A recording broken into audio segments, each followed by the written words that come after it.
Nous sommes cette fois en compagnie de Eliane Tillieu, la tête de liste PS à la Chambre. Bonsoir. Bonsoir. Alors les chiffres vous donnent en province de Namur pour l'instant aux alentours de 28%. C'est un chiffre qui semble vous étonner. Mais les résultats sont encore extrêmement incomplets, donc il faut raison garder et adopter une attitude prudente. Je suis heureuse évidemment de voir cette tendance extrêmement positive pour notre parti. Et cela dit, nous avons bien vu sur le terrain que nos priorités rejoignaient les préoccupations des concitoyens. Cela se traduit très probablement dans les résultats ce soir. Je suis heureuse de découvrir que le PS, pour l'instant, mène plutôt les résultats en tête, mais cela doit encore se confirmer. Donc prudence, prudence, prudence.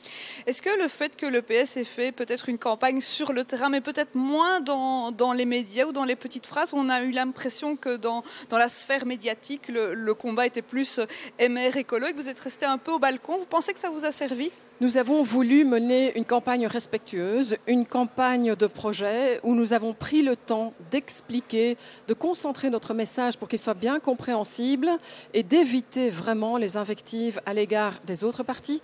On ne construit pas une politique en dénigrant les autres, on construit une politique par ses projets, par ses combats et en se rendant crédible et en étant surtout très sérieux. Alors maintenant, évidemment, la Belgique étant un État fédéral, il va falloir composer, je vais dire, avec les résultats au nord du pays. Vous êtes candidate à la Chambre. Oui. J'imagine que du coup, vous regardez un petit peu ce qui se passe au nord. Et là, la tendance n'est pas la même, évidemment. Là, c'est évidemment très inquiétant. J'ai vu cette percée brune qui menace en Flandre. Reste également à voir si cette menace se traduit au fil de la soirée en fonction des résultats. C'est inquiétant. Nous voyons surtout une grande différence entre l'électeur wallon et l'électeur du nord du pays.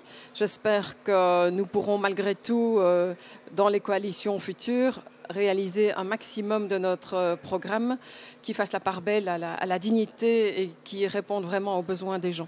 Alors justement, les coalitions possibles, vous avez déjà sorti votre calculette et essayé de voir ce qui était possible? Non, c'est beaucoup trop tôt.